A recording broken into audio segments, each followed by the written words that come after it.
Alors, bonjour à tous, bienvenue dans ce colloque Suisse Topo, dans cette série de colloques avec aujourd'hui la thématique du jour qui concernera la Special Data Science ou Geodata Science.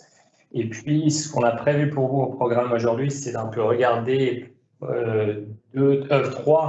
trois sujets ou manières d'approcher cette thématique et de vous montrer un peu le potentiel que ça a dans trois différentes activités avec nos orateurs. Donc, pour la modération côté Suisse Topo, je suis Raphaël Relier, donc je suis au niveau de la mensuration responsable de l'innovation et de la gestion de produits. Et puis, j'ai aussi ma collègue Roxane Pott qui va me soutenir dans cette tâche. Et puis, on aura des présentateurs à la fois du canton de Neuchâtel et de Genève, également une personne de l'Agroscope, et puis aussi, on ira voir ce qui se passe un peu à l'étranger avec une représentante de l'université de Twente en Hollande.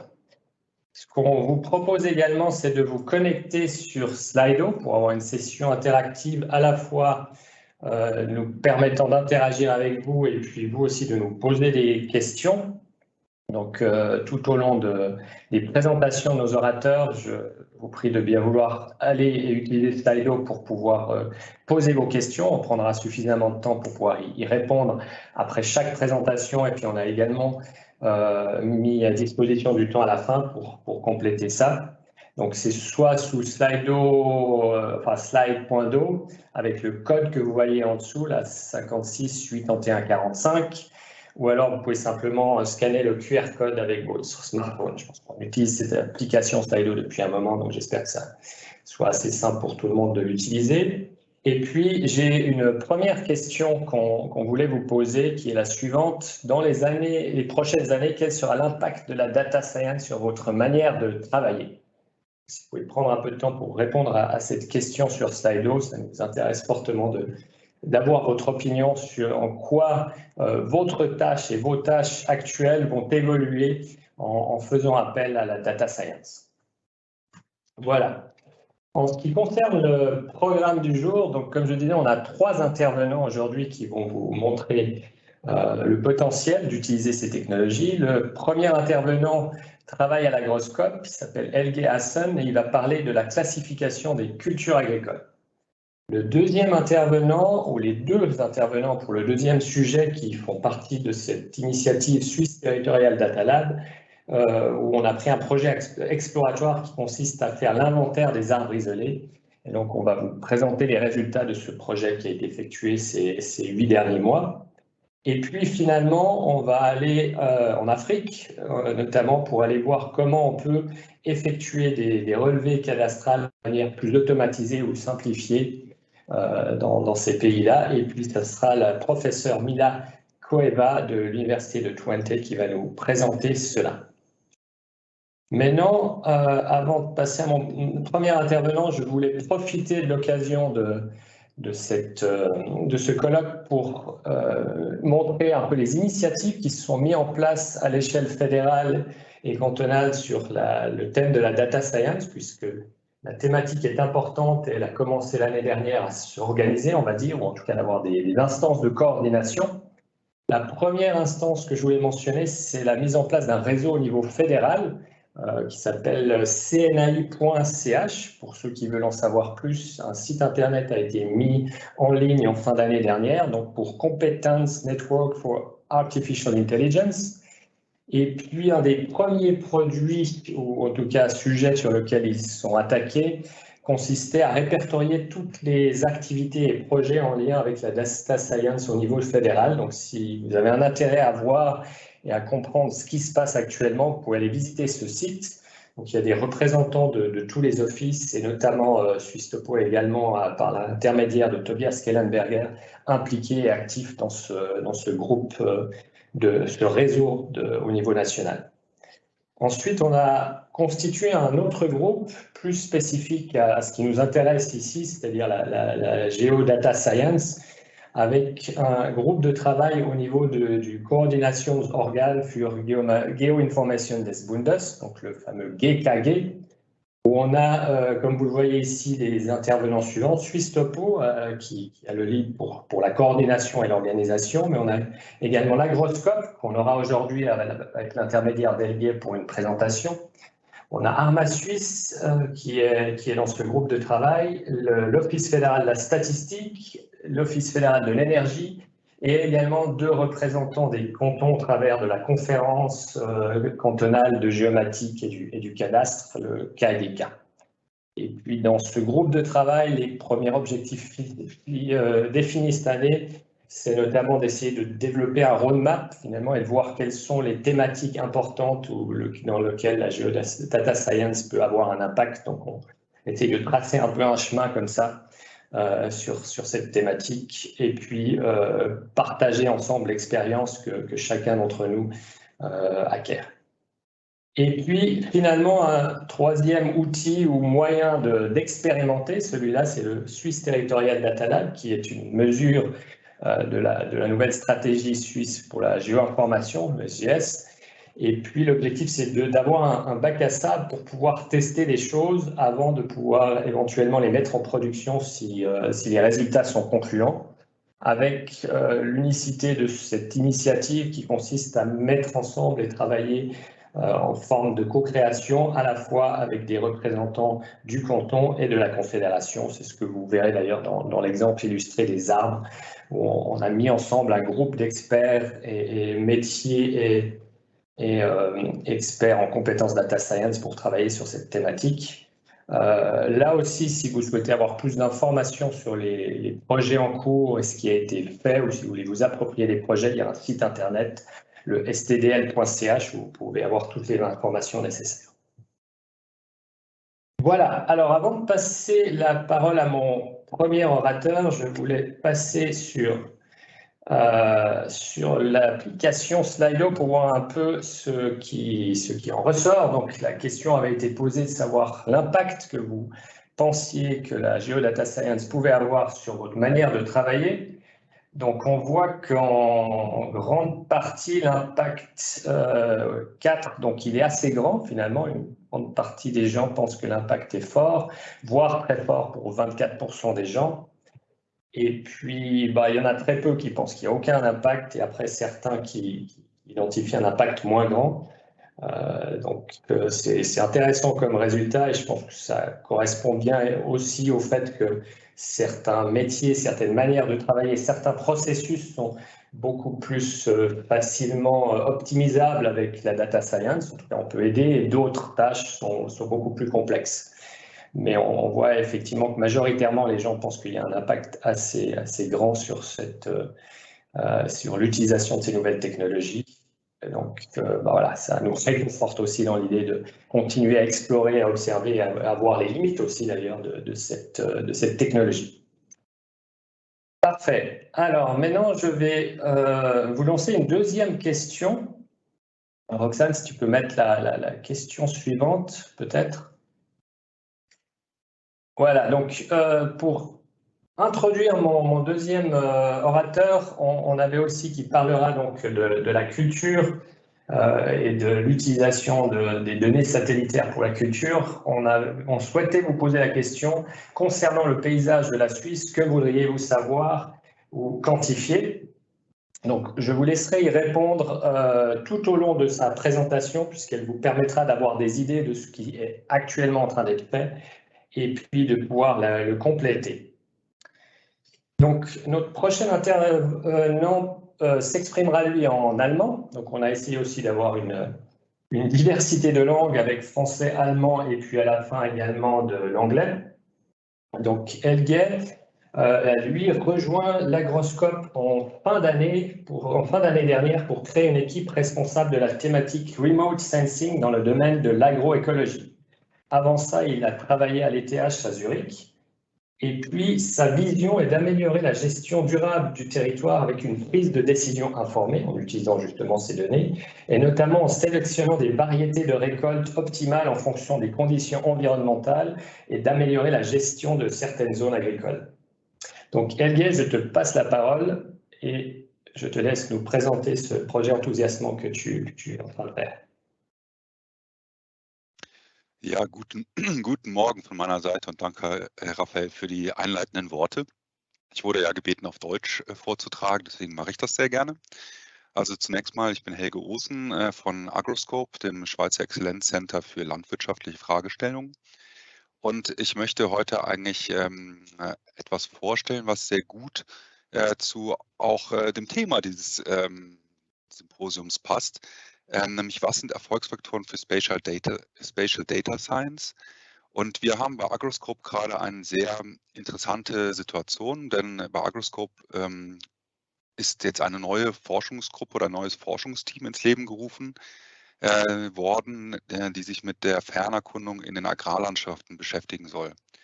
Und im Prinzip machen wir jetzt eigentlich seit ein paar Monaten genau diesen Prozess durch, uns selber auch zu fragen, wie können wir auf der einen Seite so ein Team aufbauen, aber wie können wir dann eben auch das umsetzen, dass wir nachher auch die Möglichkeit haben, räumliche Daten gut zu verarbeiten und bereitzustellen für die Endnutzer.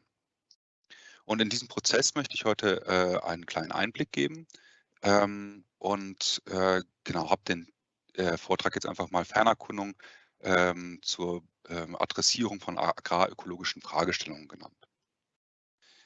Ich werde zunächst anfangen, kurz das Fernerkundungsteam vorzustellen, um ein bisschen einzuordnen, was wir eigentlich vorhaben, da wir eben neu sind und natürlich es mir auch ein Anliegen ist, dass wir uns etwas bekannt machen, allen Stakeholdern gegenüber.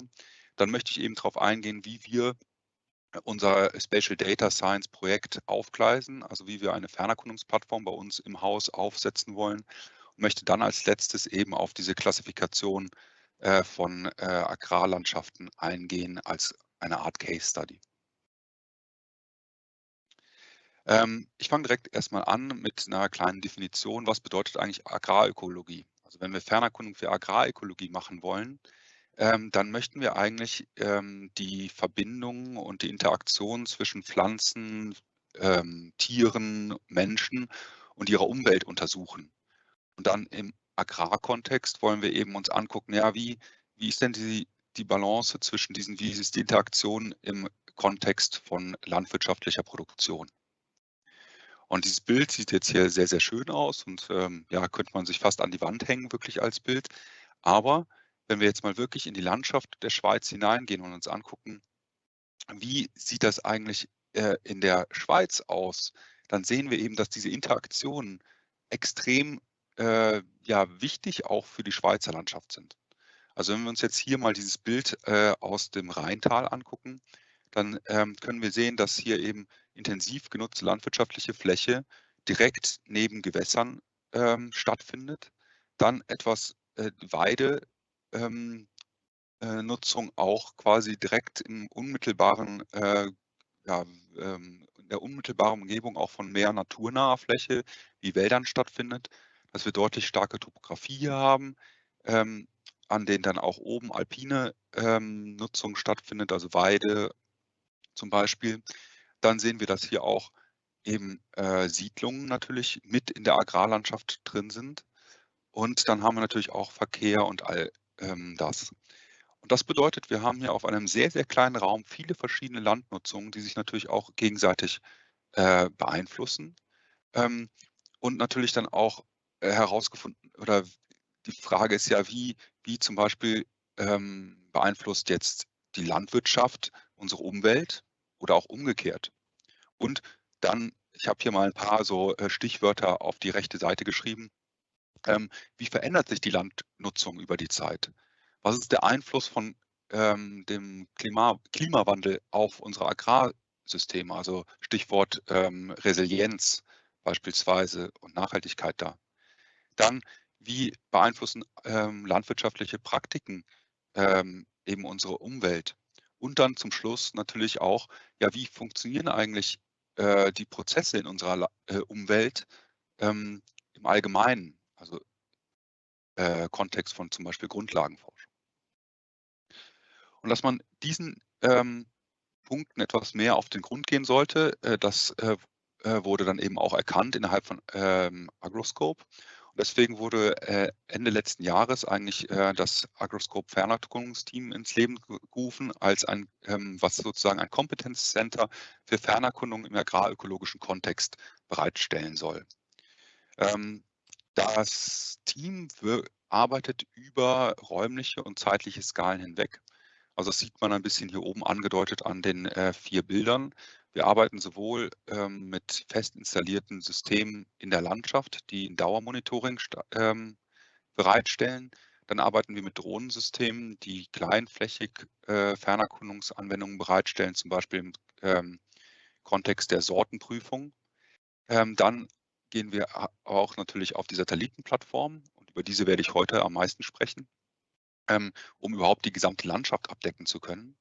Und dann aber zum Schluss, und das ist mir immer sehr, sehr wichtig, ist, erst wenn wir diese Skalen miteinander integrieren, dadurch können wir dann einen richtigen großen Fortschritt noch erzielen, weil wir dann zum Beispiel die Drohnenfernerkundung nutzen können, um Satellitenprodukte zu generieren oder eben, wenn wir vom Satelliten aus Fragestellungen sehen, können wir das dann wieder auf die experimentelle Skala zurückgeben und da uns das dann genauer angucken. Und dieses Überspannen über verschiedene Bereiche, das bedeutet auch, dass wir eben den Abstand zwischen der Grundlagenforschung, zwischen der Forschung allgemeinen und wirklich der Anwendung im Agrarbereich, diesen Abstand wollen wir überbrücken und miteinander verknüpfen, sodass wir schneller die Resultate der Forschung wirklich dann in die landwirtschaftliche Praxis bringen können.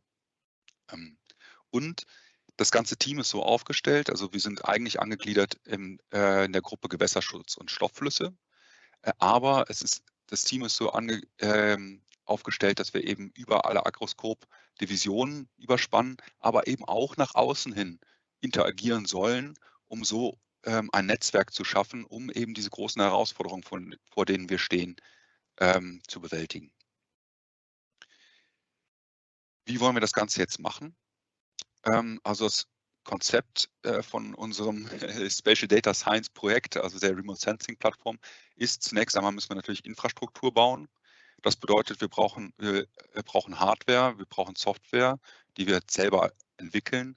Wir müssen Algorithmen einpflegen und dann eben auch Protokolle für diese verschiedenen Anwendungen, die wir generieren, bereitstellen.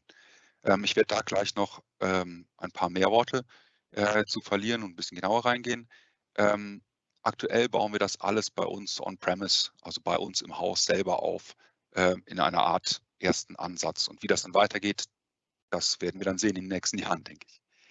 Dann wollen wir aber auch ein Fernerkundungsnetzwerk ins Leben rufen, was sich eben mit Fernerkundung im agrarökologischen Bereich beschäftigt. Und da möchte ich auch Sie gerne aufrufen, falls Sie da auch Interesse daran hätten, daran teilzunehmen. Also wir wollen immer einmal im Jahr ein Symposium machen, wo wir alle einladen, die daran interessiert sind. Dann habe ich hier einen QR-Code, der kommt aber auch nochmal am Ende. Und da können Sie sich dann in ein Google-Form eintragen, um dann sozusagen in unsere Mailingliste aufgenommen zu werden. Dann, was ganz wichtig ist bei uns, in der Wissenschaft und allgemein ist es ja immer so, dass halt manchmal kommen Leute, es werden Projekte durchgeführt und dann gehen die Leute wieder, das Projekt ist zu Ende. Aber wie schafft man es dann, dieses Wissen zu sichern, so dass dann auch nachfolgende Projekte, nachfolgende Personen darauf zugreifen können und das als Basis nutzen können? Und deswegen ist eben von der Fernerkundungsplattform auch ein großes Anliegen, dass wir halt die Kapazitäten, das Wissen, das wir uns aufbauen, auch wirklich sichern können. Und dann haben wir eben innerhalb von Agroscope auch die Geowissensplattform, die eben dafür da ist, dass wir halt generierte Datenprodukte bei uns in-house verteilen können. Und da gibt es natürlich dann auch den Link von unserer Fernerkundungsplattform. Ich tauche mal ein bisschen mehr ein in diesen ersten Punkt der Infrastrukturbereitstellung. Was wir da aktuell machen, ist, dass das läuft vor allen Dingen mit dem Lukas Graf, der da der Hauptentwickler ist. Wir haben ein Python-Package im Prinzip entwickelt, das die Grundlage für alle unsere Funktionalitäten bereitstellt. Also es nennt sich AgriSatPy und das ist eben in-house bei uns entwickelt, läuft auf Python 3, kann alle Typen von Rasterdaten verwenden, gibt grundlegende Funktionalitäten für die Visualisierung, für die Manipulierung, basierend auf halt ja, Standardpaketen für Python. Und aktuell haben wir bisher die Sentinel-Satelliten bei uns drin. Und was wir eben machen, wir holen uns die Daten und lagern die tatsächlich auch on-premises. Wir holen die von CreoDias, weil wir gemerkt haben, dass halt das eigentlich, oder von verschiedenen CreoDias-Systemen, weil wir gemerkt haben, dass das eigentlich das Beste und Effizienteste aktuell für uns ist. Dann haben wir aber auch eine sehr große oder eine Metadatenbank für die Satellitendaten entwickelt, um halt da effizient auch drauf zugreifen zu können. Und wir können halt mittlerweile auch dann die Anwendung so laufen lassen, dass wir über verschiedene Tiles, über verschiedene durch die Zeit hinweg Analysen fahren können. So ein bisschen wie Google Earth Engine. Also wir haben nicht vor, die Google Earth Engine zu kopieren, sondern wir wollen eigentlich für unsere Anwendung die Kontrolle haben, sodass wir unsere Anforderungen so implementieren können, wie wir sie brauchen und dann auch nachher die Kontrolle haben. Denn für uns ist es sehr, sehr wichtig, dass wir nachher, zum Beispiel, wenn wir Bundesämter beraten, nachvollziehbare Entscheidungsgrundlagen darstellen können. Und wenn wir eben wissen, wie die Algorithmik im Hintergrund bei uns läuft, dann können wir eben auch das genau nachvollziehbar machen. Und das ist für uns extrem wichtig. Kurz die Core UM11 im Hintergrund. Das ist jetzt vielleicht gar nicht so wichtig, hier auf die einzelnen Sachen einzugehen. Was nur sehr wichtig ist, also das Ganze ist jetzt nicht ein Projekt, was irgendwie, wo sich jemand hinsetzt und einfach irgendwelche Sachen zusammenhängt, sondern das ist wirklich ja, modular aufgebaut mit dem Hintergrund, dass jedes Projekt eben dann neue Modularitäten hinzufügen kann, ohne dass halt der Grundcode sozusagen irgendwie ja, kompromittiert wird. Und da haben wir sehr viel Gedanken reingesteckt, irgendwie das auch gut aufzugleisen am Anfang. Denn das, denke ich, ist auch gerade bei so Projekten sehr wichtig. Man kann natürlich nie immer alles sehen, was in der Zukunft kommen wird. Aber auf einer guten Basis starten, das Ganze vernünftig zu strukturieren, hilft dann doch in dem gesamten Prozess sehr stark, meiner Meinung nach. Vielleicht, um jetzt ein bisschen in die Daten einzusteigen und die Kapabilitäten, die wir da haben und einfach mal so ein paar schon interessante Sachen. Also eine Frage war für uns beispielsweise, wenn wir Satellitendaten verwenden wollen, welche Satellitendaten haben wir eigentlich zur Verfügung? Und da war eigentlich diese Karte, die ich jetzt hier Ihnen zeige, ein kleiner Augenöffner. Hier sehen wir im Zeitraum vom Januar 2017 bis zum Dezember 2021 alle Szenen, die vom Sentinel-2 aufgenommen wurden. Also die Anzahl der Szenen ist hier kodiert in der grünen Farbe.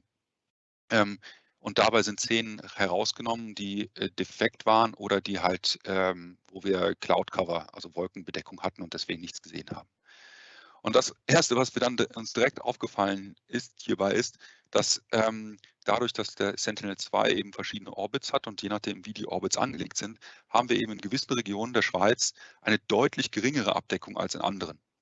Und wenn man das jetzt nicht mit einbezieht in so eine Projektplanung für die Zukunft, dann kann es natürlich sein, dass wir da in Probleme laufen. Also es macht einen großen Unterschied, ob wir alle 3 Tage oder alle 5 Tage eine Satellitenszene haben oder vielleicht nur alle 20 Tage, weil dementsprechend können wir auch nur unterschiedliche Aussagen treffen.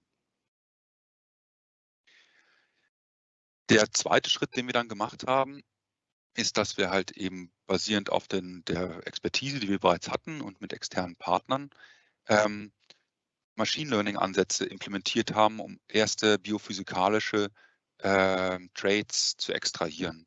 Und ein sehr wichtiger Trait ist der Bedeckungsgrad oder beziehungsweise der Leaf Area Index. Und hier sind wir einen Weg gegangen, wo wir gesagt haben, nein, wir nehmen nicht nur die Satellitendaten, die bereitgestellt werden im Sinne eines NDVI oder so, sondern wir bauen es wirklich so auf, dass wir ein physikalisch basiertes Strahlungstransfermodell in den Hintergrund legen, das simulieren kann, wie würde sich jetzt eine Oberfläche verhalten, wenn dort ein Leaf Area Index von 1, 2 oder 3 oder so weiter stehen würde. Dann haben wir daran einen Machine Learning Algorithmus quasi parametrisiert, nämlich Gaussian Processes, um dann dort eben quasi die Aussagen treffen zu können zu den verschiedenen Parametern und dann eben auch da Unsicherheiten ja, direkt mitliefern zu können, eben damit wir sicher sein können, was wir eigentlich weitergeben wollen. Damit möchte ich eigentlich ein paar Worte noch zu verlieren zu der Case Study, also der Klassifikation. Und zwar ist bei uns das Problem gewesen, dass wir, also wenn wir die frei verfügbaren Landcover-Klassifikationen nehmen, dann sind die meistens sehr grob aufgeteilt in Wald, Kulturpflanzen, Wiese. Aber eigentlich für unsere Arbeiten müssten wir eigentlich viel genauer wissen, was genau auf den Feldern steht. Und deswegen sind wir hingegangen und wollten versuchen, was passiert, wenn wir einen Deep Learning Ansatz nutzen, um eine hierarchische Klassifikation durchführen. Also das Ganze wurde gemacht vor allen Dingen das Team von Jan Wegner, wo wir dann auch beteiligt waren. Und am Ende wollten wir eben wirklich sehr feinskalig gucken, was steht eigentlich wo bei uns in der Landschaft.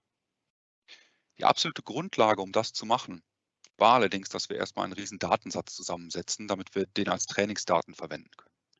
Also hier auf der rechten Seite sehen Sie jetzt ein paar ja, grundlegende Features von diesem Datensatz. Dieser ist auch frei verfügbar in der Publikation.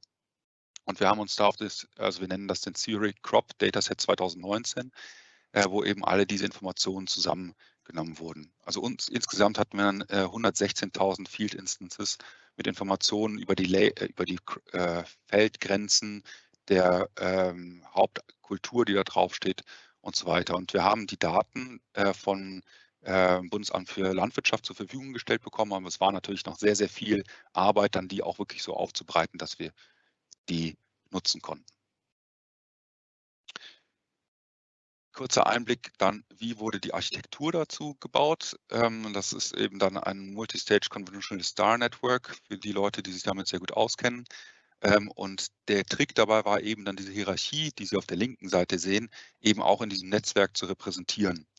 Und ich gehe jetzt nicht genau auf die Details ein. Das können Sie gerne dann in der Publikation nachlesen, wenn Sie das wollen. Vielmehr möchte ich eigentlich auf die Resultate eingehen, die wir da rausbekommen haben. Also hier sehen Sie auf der linken Seite dann eine typische ja, Szene aus dem Sentinel-2 mit dann der Klassifikation auf der rechten Seite, die wir dort herausbekommen haben. Und Sie sehen schon, es ist relativ detailliert. Und dann, wenn man jetzt die Ground Truths oder die Validation-Daten vergleicht mit dem, was wir rausbekommen haben, das sehen Sie auf der rechten Seite unten, dann sieht man eben sehr gut, dass eigentlich sehr, sehr viele Felder schon ja, richtig klassifiziert wurden. Und da ja, die nicht richtig klassifiziert wurden, waren vor allen Dingen diese, wo wir eben wenig Trainingsdaten hatten, weil natürlich das auch ein sehr unausgewogener Datensatz ist, weil eben nicht überall, also die Proportionen von verschiedenen Agrarfrüchten eben nicht gleich verteilt sind in der Landschaft. Und wir würden gerne dieses Projekt noch weiterbringen. Das war ein Prototypenprojekt. Das heißt, wenn jemand sich da auskennt, wenn jemand Interesse hat, dann melden Sie sich gerne bei uns, um eben dieses Projekt weiterzuführen. Und möchte ich eigentlich zu meiner Conclusion auch schon am Ende kommen. Und also erstmal ganz klar aus meiner Sicht, das, was gerade passiert in Geospatial Data, ja, das ist, ja, ich benutze einfach mal das Wort wirklich krass, was für neue Kapabilitäten wir bekommen mit den aktuellen Satellitenplattformen. Wir bekommen sowohl mehr spektrale Auflösung als auch eine höhere Revisit Time, also die temporale Auflösung steigt und natürlich auch die räumliche Auflösung, wenn man an Konstellationen wie Planet Labs Daten denkt. Aber damit wir eben dieses Potenzial abholen können, braucht es wirklich Spatial Data Science. Und damit meine ich, dass wir lernen müssen und Expertise aufbauen müssen oder anwenden, wie wir die Daten organisieren, weil ohne die Organisation sind die Daten im Prinzip nutzlos.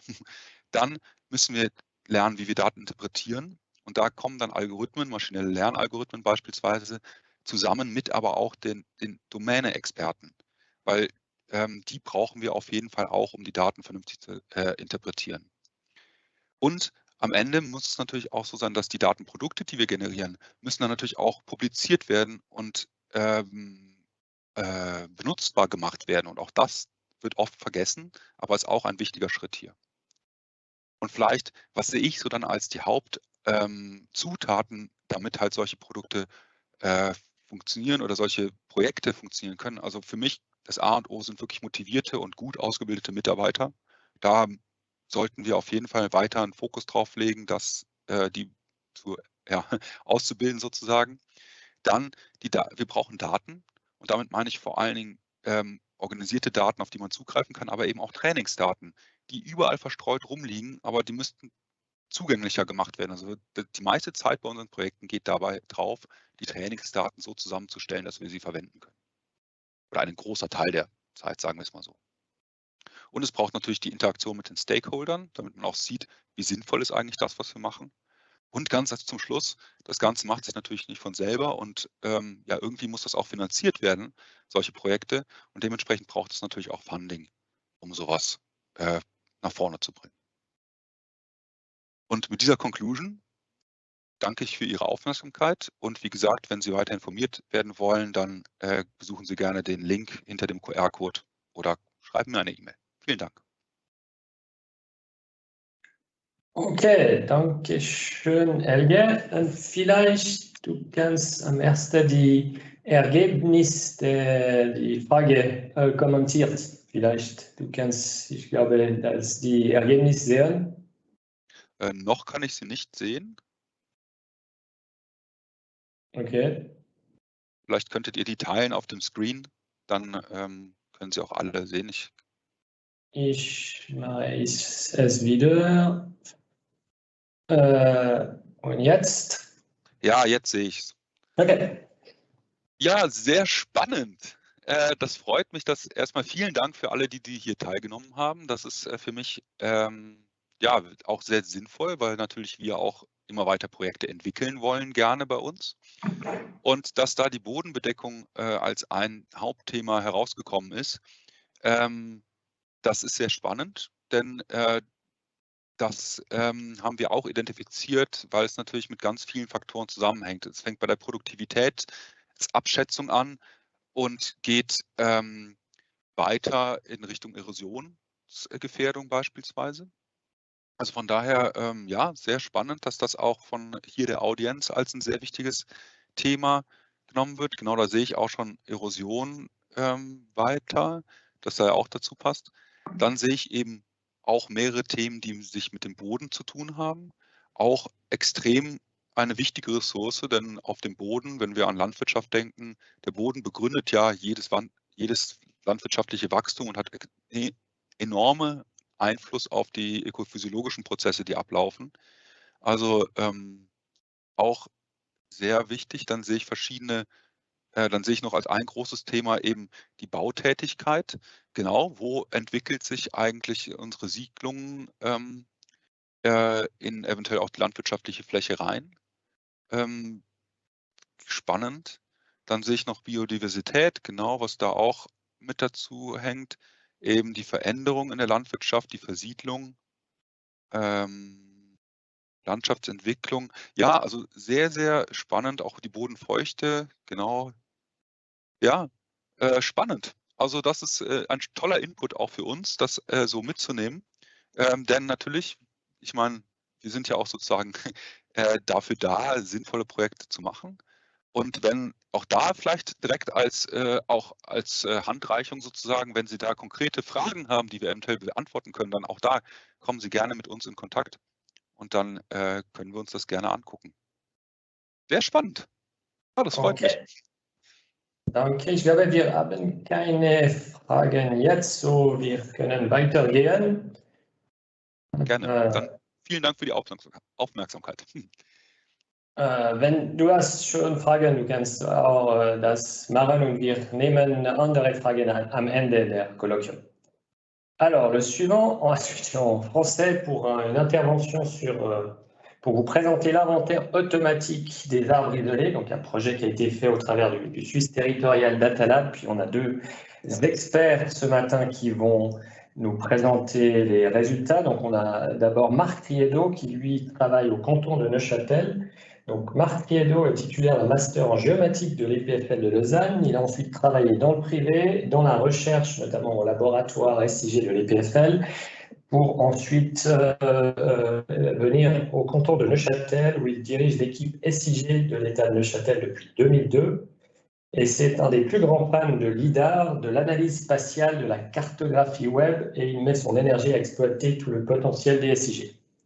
Et puis avec lui, on a la chance aussi d'avoir Alessandro Cerioni qui travaille au canton de Genève. Donc, Alessandro a lui un doctorat en physique théorique. Il a ensuite travaillé dans la recherche avant de refaire une reconversion dans la science des données, ce qui l'a amené à rejoindre d'abord la métropole de Lyon et puis ensuite l'État de Genève où il travaille depuis 2020 en tant que data scientist. Et puis, c'est un grand fan de la ligne de commande et du langage Python et il aime concevoir et développer des algorithmes permettant d'extraire de l'information à partir des données territoriales. On a la chance d'avoir ces deux personnes pour nous présenter la suite. J'avais aussi encore un slide pour vous donner un peu le paysage de ce qu'on a essayé de construire, parce que cette thématique d'inventaire des arbres isolés à la fois concerne ou a un intérêt pour beaucoup de cantons, mais également une thématique assez complexe à mettre en œuvre. Donc, ce qu'on a fait au travers du Swiss Territorial Data Lab, c'est d'essayer de mettre ensemble un certain nombre d'acteurs qui souhaitaient en tout cas faire une première étape de débroussaillage de cette thématique, puisque je pense qu'on n'est définitivement pas, comme vous verrez, arrivé au bout de la démarche. On a donc à la fois le canton de Genève et de Neuchâtel qui ont mis au niveau du service de l'environnement une expertise métier sur leurs besoins. On a la ville de Genève avec le jardin botanique qui était aussi partie prenante. Et puis ensuite, on a constitué cette équipe d'experts en data science et en gestion de projet avec Roxane qui a œuvré et orchestré tout ça au niveau de Suisse Topo, mais également après au canton de Neuchâtel avec l'expertise d'art de Bar, le canton de Genève avec Alessandro, et puis l'Université de Genève et la Fachhochschule de Muttens qui ont mis aussi de l'expertise en data science. Et puis finalement, pour faire ce projet, il nous fallait des données, puisqu'on souhaitait aussi explorer de haute densité, comparer ça avec des données LIDAR prises par les cantons de la Confédération. Donc on a aussi fait un vol LIDAR au travers du canton de Genève. Voilà, et avant de leur passer la parole, je vais aussi vous proposer de répondre à une question tout au long de leur présentation. Donc on va vous montrer ce qu'on peut faire avec les LIDAR pour l'inventaire des arbres isolés, mais je vous propose ici de répondre à cette question: quel type d'objet serait-il utile de détecter automatiquement avec des données LIDAR? Donc, avant, Elia a beaucoup parlé des données satellitaires, et puis là, on va faire un zoom maintenant sur le potentiel de data science en lien avec les données LIDAR. Donc, je vous laisse, je crois, Marc, d'abord commencer ta présentation.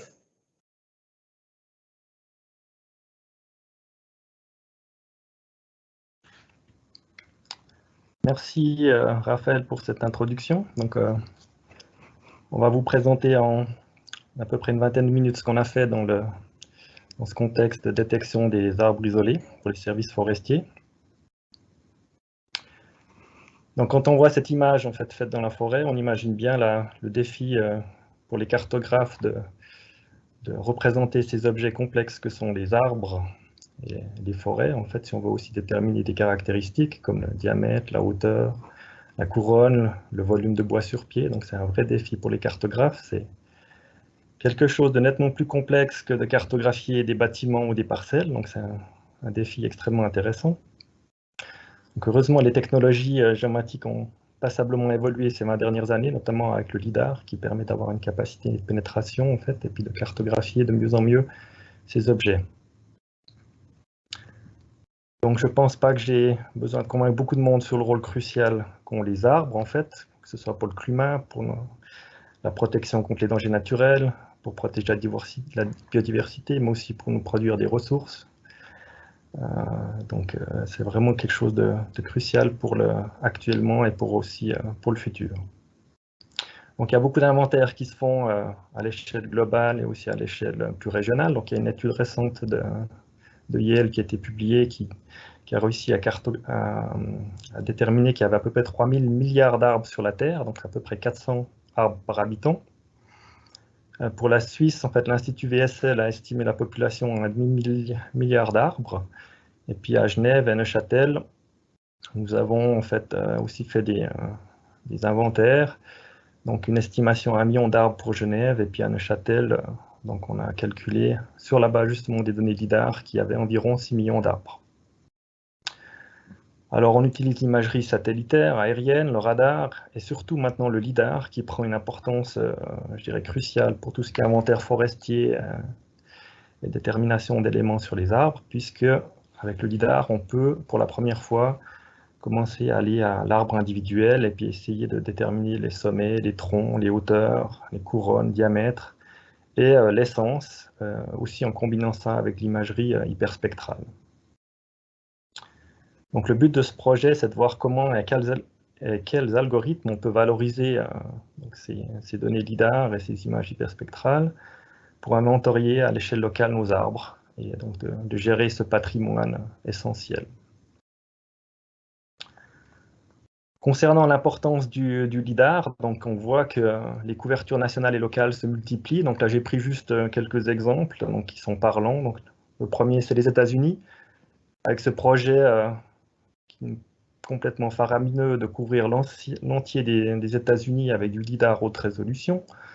Donc c'est un projet qui est d'ailleurs en cours de finalisation. Ils ont réussi à faire ça en un temps record. Je crois qu'ils ont 90% du territoire qui est couvert. Et ça devrait se finir d'ici 2 ans. Et ils ont réussi à faire collaborer plus de 250 agences gouvernementales et des milliers de projets dans le cadre de ce projet qui s'appelle 3D Elevation Program, qui est piloté par l'USGS. C'est aussi un projet à plus d'1 milliard de dollars en termes d'acquisition de données. En France, l'Institut national géographique et forestière, c'est intéressant de voir qu'ils ont fusionné l'information géographique et l'aspect forestier. Ils ont prévu une couverture complète d'ici 2025 avec des données LIDAR haute définition. En Suisse, on est, je dirais bien, gâté en termes de couverture LIDAR, puisqu'on a une deuxième couverture complète de la Suisse qui est en cours de finalisation d'ici 2023. Donc vous avez sûrement entendu parler du produit Suisse Surface 3D, donc avec une densité d'environ 15 points par mètre carré. Et on a déjà une troisième couverture qui est, je dirais, planifiée pour la suite. Donc on a assuré une mise à jour, je dirais, continue de ces données LIDAR. Les cantons de Genève et Neuchâtel, qui ont été assez pionniers dans ces relevés LIDAR, disposent de 4 à 5 relevés et encore de plus en plus détaillés avec des relevés qui sont à plus de 40 points par mètre carré. Donc ici, juste une image pour faire un retour dans l'arrière. C'était le premier relevé LIDAR qui a été fait donc au début des années 2000 avec 1 point par mètre carré. Et si on montre la même image 15 ans plus tard avec 30 points par mètre carré, on voit l'évolution qui a été faite en termes de technologie LIDAR. Après, il y a l'importance de la recherche. C'est clair que sans recherche, ce serait impossible de valoriser tout le potentiel de ces données, en fait, d'identifier les bons algorithmes, de les développer, de les optimiser.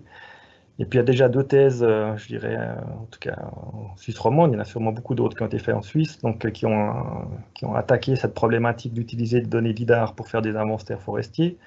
Une première en 2010, en fait, de Gilles Gachet, là, donc on était plutôt des données LIDAR de basse intensité, donc on travaillait peu avec le nuage de points, mais plutôt avec des modèles de canopée.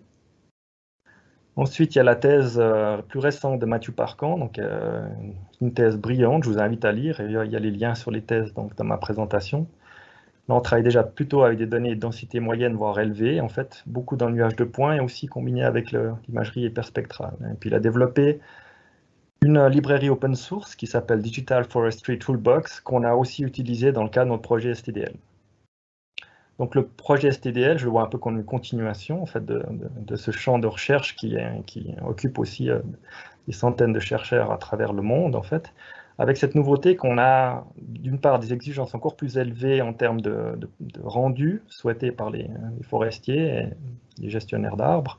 Et puis, du coup, il y a un vol qui a été fait avec un LIDAR de très haute densité. Donc, on passe à plus de 250 points par mètre carré.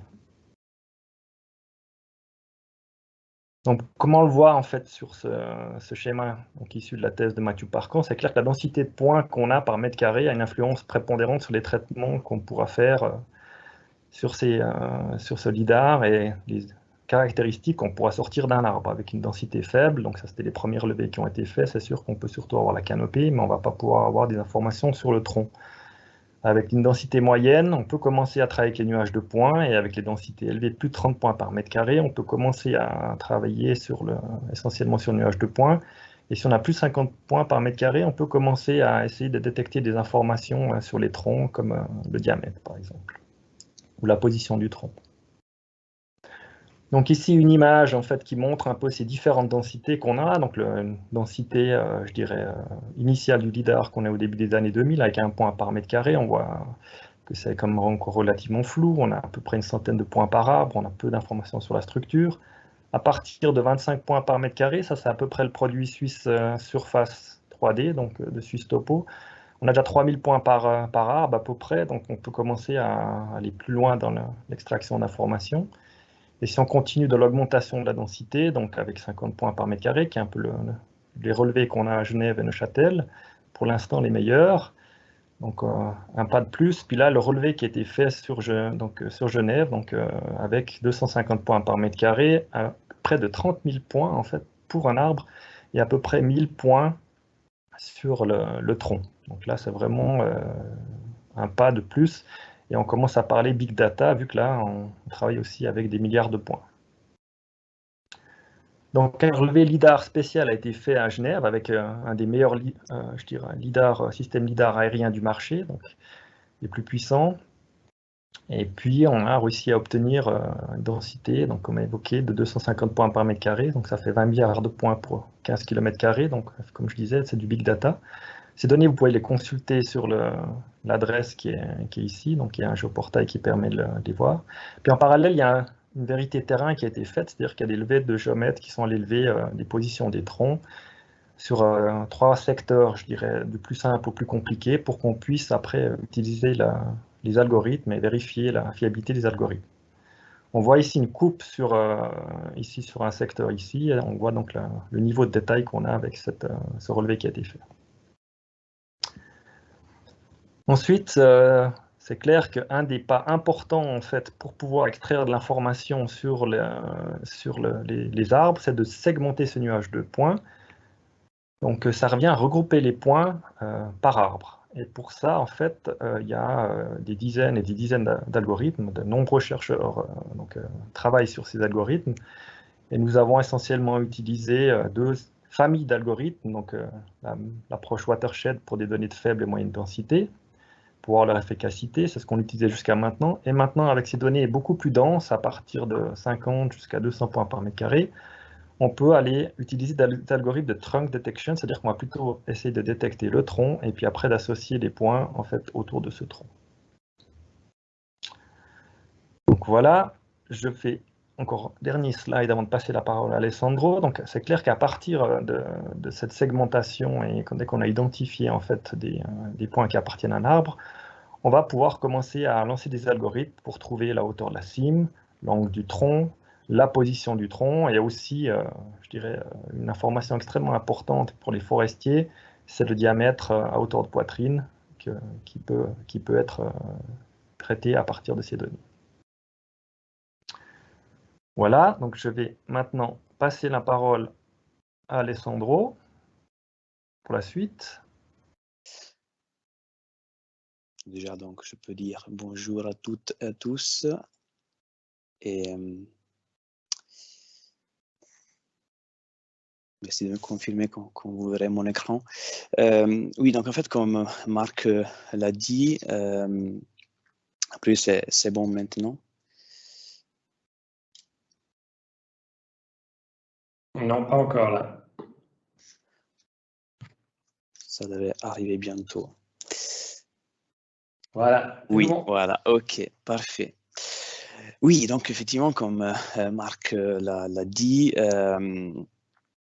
nous avions par objectif, dans le cadre de ce projet, le fait de réaliser un inventaire exhaustif des arbres et isolés du canton de Genève Et si on va le décliner, donc cet objectif par micro-objectifs, donc au pluriel, par des tâches individuelles, comme Marc donc justement l'a dit, grâce aussi à ces données LIDAR à très haute densité, a priori, mais c'est ça effectivement que nous souhaitions investiguer et challenger, il est possible de pas seulement détecter les arbres isolés, mais aussi de les géolocaliser d'une manière assez précise, et puis de mesurer les différentes grandeurs d'un objet de type arbre. Et enfin aussi identifier l'espèce, mais qui n'est pas une chose que nous avons tenté. Donc là, vous voyez donc que j'ai entouré par un rectangle les deux premiers éléments dans cette diapositive, qui sont les deux éléments que nous avons investigués dans le cadre de ce projet qui a débuté grosso modo en mai 2021. Réaliser un inventaire exhaustif veut dire vouloir détecter tous les arbres et seuls les objets de type arbre. C'est-à-dire en fait, ne pas avoir des détections qui correspondraient à d'autres objets et ne pas non plus passer à côté de quelques objets de type arbre. Comme Marc l'a déjà anticipé, donc il y a des outils qui existent, qui sont disponibles. Nous en avons utilisé deux. Terrascan, qui est un outil propriétaire, et la Digital Forestry Toolbox, qui est un outil open source. Malgré le fait que la DFT soit un outil open source, nous avons utilisé les deux en mode vraiment boîte noire, black box.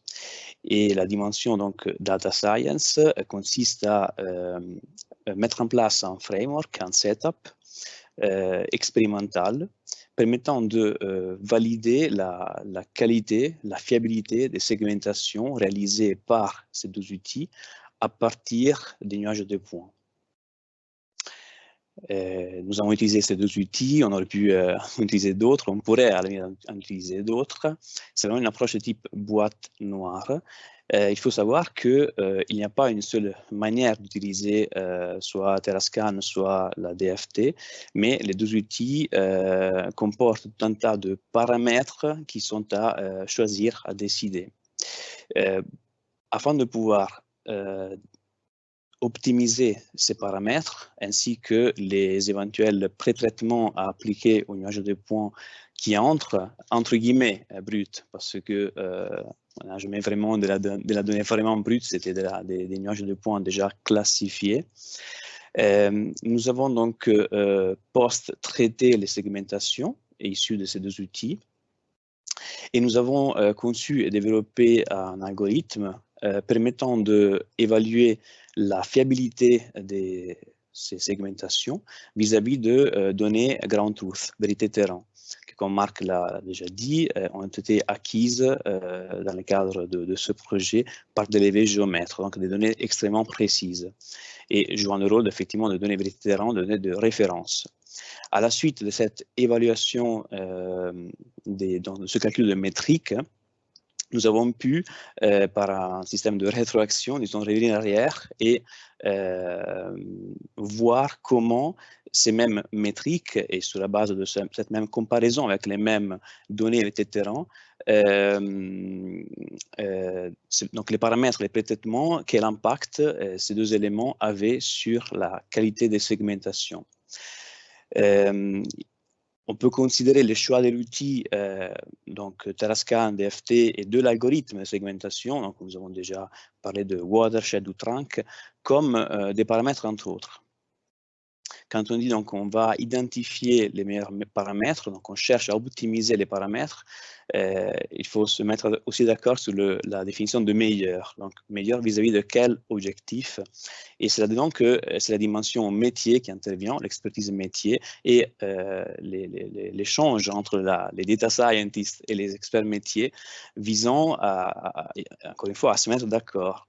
On verra que malheureusement, malgré les efforts en fait, mais c'est assez conventionnel en data science, on ne peut pas tout avoir, on ne peut pas à la fois détecter tous les arbres et pas que les arbres. Et donc, il y a des compromis à faire, à choisir, et cela donc à la suite d'un échange avisé entre data scientists et experts métiers. Afin de permettre cette comparaison entre les segmentations et les données de terrain, il faut créer un contexte.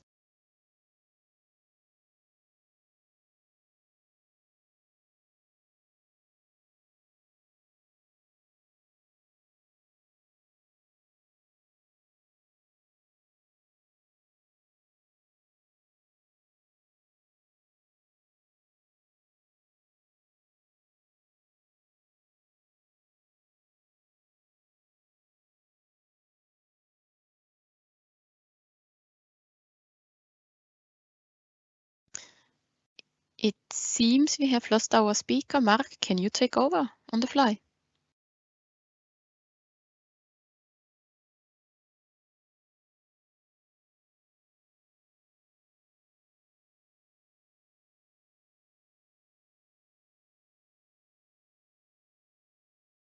Sinon, Marc, est-ce que tu arrives à reprendre le flow ou...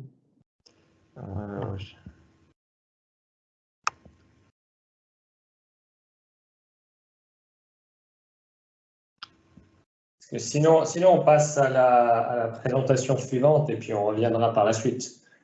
On peut plutôt faire ça, ou je peux faire les conclusions, mais je pense que... Ok, alors on va faire comme ça. Je propose qu'on passe à la présentation suivante, puis on reviendra par la suite avec Alessandro quand on aura réussi à le reprendre. Ok. Ok, du coup, je vais partager mon écran and switch to English now. So as the next presenter, we had the chance to have Mila Kaova.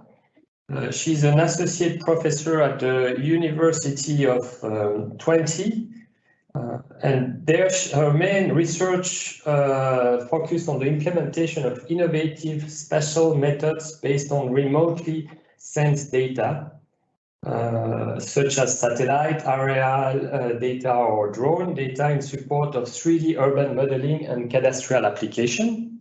And before she will start, we actually have a question for you as well related to that, the topic that she will speak about. And the question is the following: quel est le pourcentage de territoire mondial couvert par des plans cadastraux? Ou en allemand, welcher Prozentsatz der Erdobener Fläche ist durch Kadasterpläne abgedeckt? Donc, ça serait intéressant pour nous. Well, it will be interesting for us to have your estimation, and of course, then Mila will give you the answer a bit later in her presentation. So now, Mila, let's continue with you now. So if you can start sharing your screen and make your presentation. Thanks.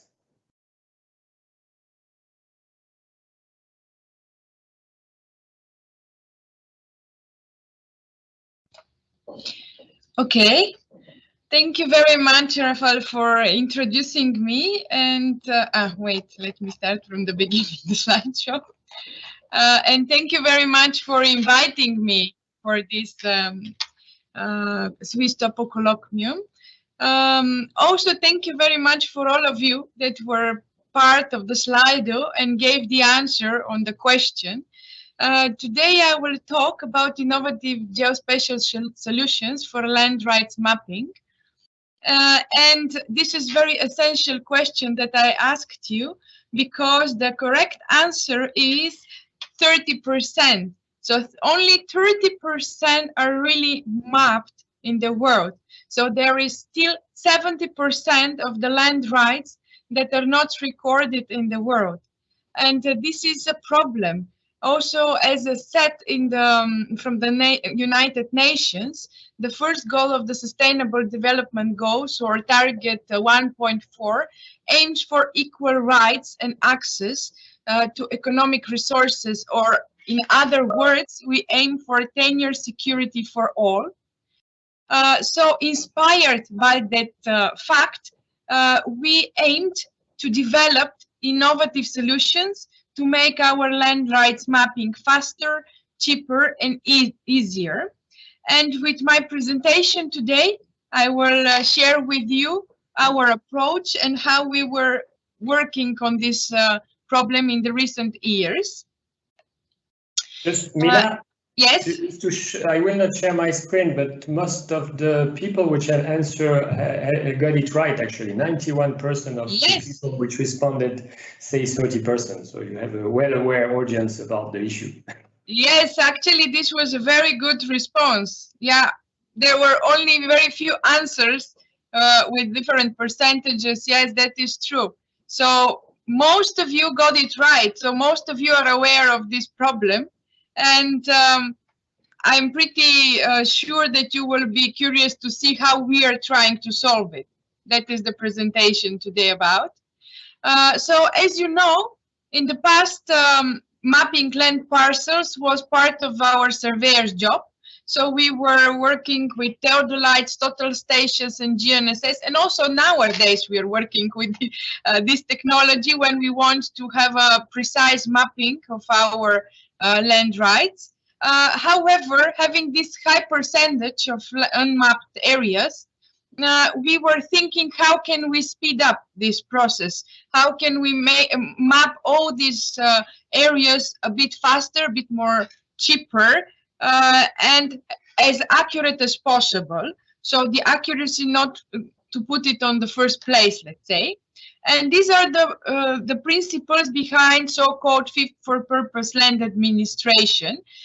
We were thinking how to use indirect methods. So the classical surveying with the theodolites and ground measurements are so-called direct methods. And we start thinking, how can we proceed forward with indirect methods? In many countries, especially African countries, this process incorporated printing satellite images on paper, as you can see here in the small picture in the screen, and digitizing their parcels manually, then digitizing them on the screen, in the computer, scanning, and already putting them into cadastral database. However, this process is again quite manual, quite time-consuming, and requires quite some knowledge. So we were thinking, okay, how can we speed up this process by introducing some more automation in this pipeline? So cadastral boundaries or cadastral mapping from remotely sensed data, this was our primary goal in the last 5 years. And we started initially from satellite images. And we were thinking first how many of the boundaries are really visible on satellite images, and how can we map them automatically, or at least semi-automatically, not excluding the human expert. So as you can see on this slide, from many images, we collected first examples. How are the boundaries visible in the images? How do they look like? Usually they're kind of visualized as a strip of stones, water drainage, as you can see on the slide, road ridges, or the best ones when you have a very clear visible fence around the boundary of the property. When you have an agricultural fields, it can also be a textural pattern. So in more rural areas, we can detect the different crop fields, for example, which sometimes coincide with cadastral boundaries, or of course some roofs of the buildings. From many images, we have done some research in several countries like Ethiopia, Rwanda, Guatemala, Ghana, Mozambique, Nepal, and Kenya. These are part of the target countries that our university is focused on. And you can see that from satellite images, the percentage of fully visible boundaries is very different. Can be 0, like in Nepal, you don't see any boundaries, but can be also something like 71%. And it really depends very much on the area, whether it is rural or urban, depends on the type of the image, the quality of the resolution of the image, and depends on the type of the boundaries, how well are they marked in the terrain, so that they can be visibly extracted from the picture. I will give you some examples on the methods that we have investigated for automatic extraction of boundaries from remotely sensed data. And I will explain also what kind of data we have been using. In the very, very beginning, we started with simple algorithms like this one, mean shift segmentation algorithm, which was implemented in QGIS. And the results were, for our really start, was not so bad.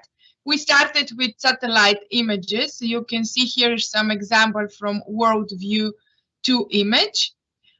Then we explored commercial software like eCognition. Yeah, there were some kind of good results, but to be honest, they were only achievable in rural areas. When you have satellite image in urban areas, neither the resolution was enough, neither the boundaries were visible. So the results were not really incredibly convincing. And that is why we initiated this very big project, which is called It's for Land, or It is for Land. This also from the title you can understand what is the project about. It was a Horizon 2020 project with 8 consortium partners for about 4 million. And all of us had different tasks in the project, but the part of the University of Twente, where I'm working, was exactly to focus on acquiring remotely sensed data and extracting boundaries out of this data. The 3 target countries, as you can see on the slide, were Rwanda, Ethiopia, and Kenya. And all of them have different status in their cadastral development. So some are a bit more advanced, some has no coverage of cadastre at all, in digital form, I mean. So how did this project started? We focused on UAV data collection, on unmanned aerial vehicles or drone data collection. I have a small video here. Oh, just a second to switch on the video. You will need to share your screen again. Someone stole it from you. Yeah, it seems so. Just a second then. Okay, now you see, I assume. Yeah, okay.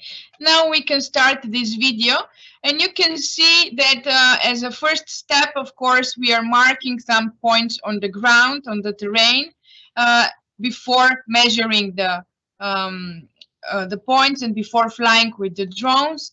We have been investigated a lot what exactly type of UAV to buy, whether fixed wing like this one on the video now, or this one, which is EB, also fixed wing, or we have had some hybrid solutions like this one, fixed wing or rotary together, or only rotary wing, rotary UAV. So we have done really multiple experiments. Also, we have trained pilots. We obtained certificates to fly. We explored the regulations in the countries and most in the whole world. Basically, we explored the regulations at that time. We purchased the UAVs and shipped 3 UAVs to the target countries. We have selected fixed wing UAV. But before doing all this, we also have collected their opinion related to the most, let's say, popular data acquisition methods like field survey, UAV-based aerial images or satellite images. So you can see here some colorful result of this survey. Basically, the UAV images or the UAV technique is quite outperforming from many of the criteria. These criteria are defined from the fit for purpose, let's say, framework.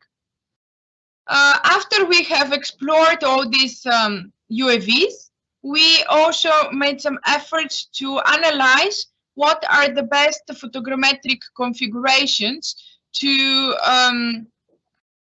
fly, whether the overlap is important and how much, to what extent it is important, whether the number of the ground control points it is important, and to which extent it influences the results. So we tried to give some advices to our local partners how to set up the flight so that they get reliable results and best quality output orthophotos. I will just mention that, for example, in this slide, you can see on the graph that there is no big difference after having 6 ground control points. So we say that if you have minimum 6 ground control points, your flight will be okay and the output will be satisfactory. So after acquiring the data, we had many focus group discussions, workshops, and interviews with the local stakeholders so that we develop such machine learning or automatic algorithm that can satisfy their needs. So we talk a lot about what they need and what are their requirements so that our tools are adapted to their needs. This is the method that we have developed. It involves, in the beginning, input of the UAV data and pre-processing. Then several machine learning algorithms are incorporated in the very middle part of the pipeline, which aim to extract so-called candidate boundaries. They are not the final ones. And after that, we have an interactive procedure which involves the human expert to fine-tune and to accept the final cadastral boundaries. So this is the pipeline that we have developed. And if you see on the screen, we have analyzed, compared to the manual delineation on the screen, how much our method outperforms. So you can see that the number of clicks per 100 meters is reduced up to 86%. So we are kind of managing to fulfill the goal to be faster than the manual delineation. I will show you again one video how this works. So this big, let's say, pipeline that I showed you in the previous slide, this one, has been incorporated in the QGIS software as an additional tool. So this is the standard QGIS software, and we have a tool here. If you can see where my mouse is, this is the logo of the IT4Land project.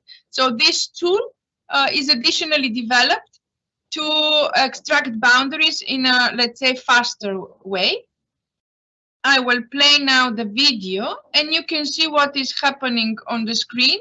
So after the initial input of the UAV data, after pressing the tool that I already showed, you will get candidate vertices and line segments which form the possible cadastral boundaries. So these are just automatically detected from the image. However, they are not the final boundaries.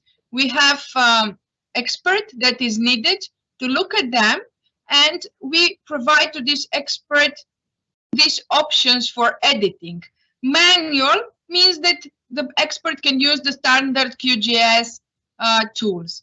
But we have developed also these 3 options, polygon, lines, and vertices, which are kind of optimizing the clicking, the number of clicks to edit and to approve the final boundaries. So basically it is speeding up the manual digitization, and the expert has to just confirm which are the final boundaries and which are going to be rejected. So the human is not ignored. He's still in the pipeline of decision making of which are the final cadastral boundaries.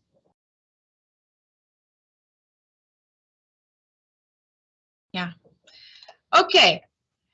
I will not talk more about this project because of the limitation of the time. You can have here some links, and you can, yes, you can see more.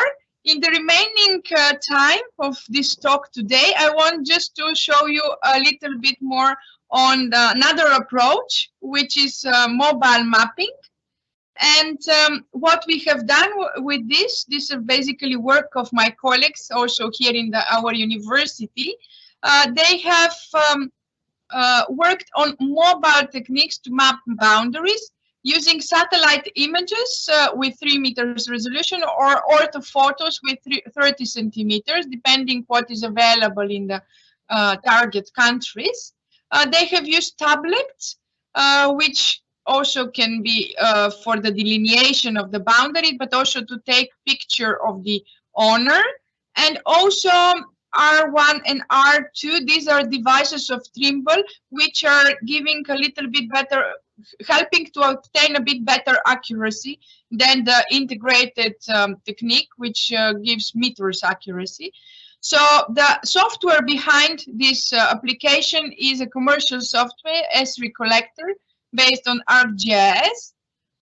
This is a very kind of nice approach, which is a little bit, let's say, going one step further, because can already provide the owners with a kind of draft certificate where you have the image of the owner, digitized boundary, and already put it on a template.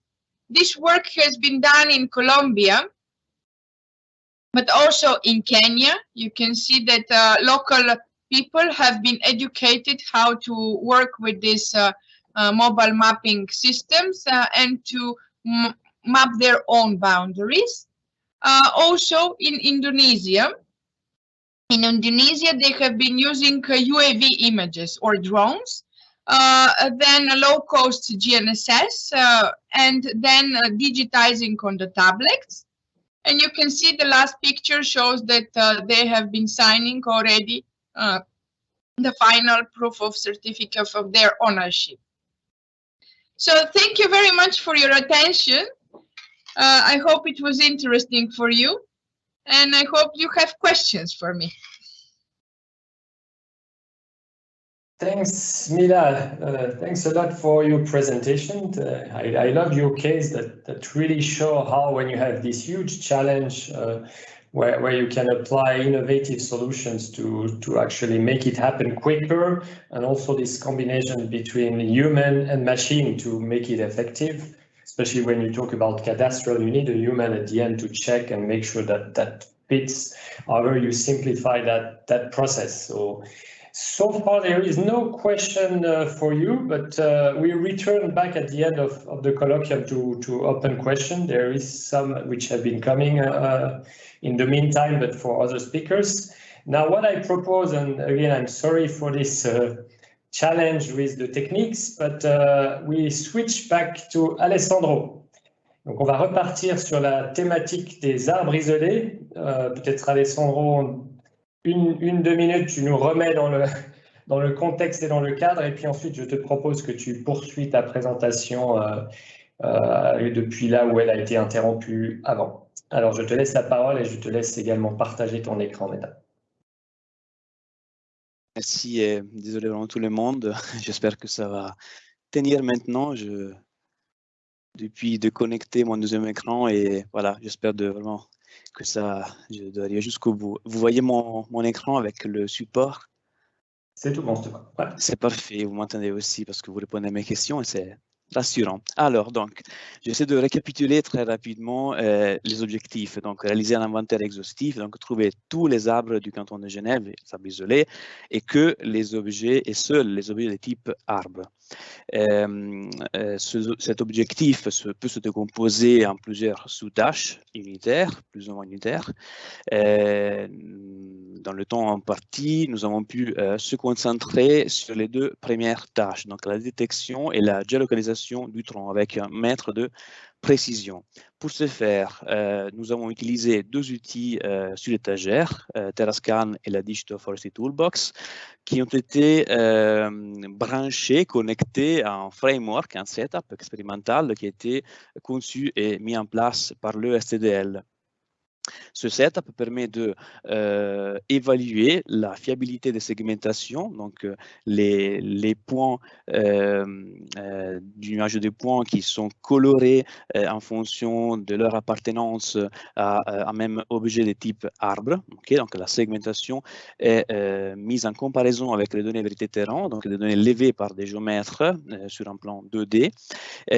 On fige les données vérité terrain, on fige aussi les calculs, les algorithmes d'évaluation, et sur la base de ce terrain de jeu stable et figé une fois pour toutes, nous avons la possibilité de mettre en concurrence les deux outils, mais aussi les algorithmes que les deux outils implémentent. Mais ce qui est encore plus important, l'impact, donc estimer l'impact que les paramètres, disons que ces deux outils permettent de préciser, et les pré-traitements aussi, ont sur les résultats finaux. Pas seulement on estime, mais aussi on va prendre des décisions, des orientations, afin d'optimiser la fiabilité de ces résultats. Donc, afin de pouvoir comparer des segmentations 3D avec des données de terrain 2D, on doit littéralement créer un terrain de jeu commun aux deux. On passe de l'espace 3D à 2D. Et en fait, comme vous pouvez le voir ici, en bas à droite, il se peut donc qu'il y ait des arbres faisant partie du jeu de vérité terrain, donc Ground Truth, qui ne sont pas détectés. Donc on parlera de faux négatifs.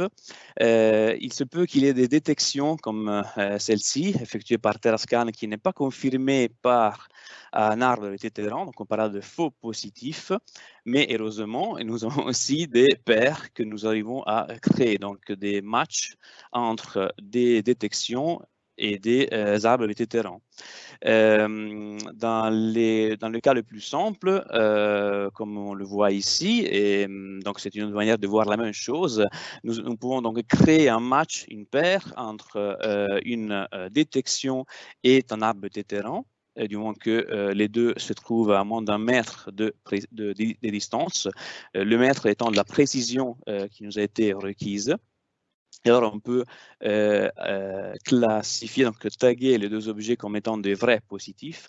Nous pouvons aussi avoir un arbre qui n'a pas été détecté, comme celui-ci, donc un faux négatif, et puis un faux positif, donc détection qui ne trouve pas de correspondance ou de confirmation par un arbre vérité terrain. Si en fait on fait l'hypothèse que le rectangle qu'on voit ici correspond à notre univers, entre guillemets, à tous les terrains de recherche, nous pouvons établir un bilan. Et donc ici, nous avons un vrai positif, un faux positif, un faux négatif.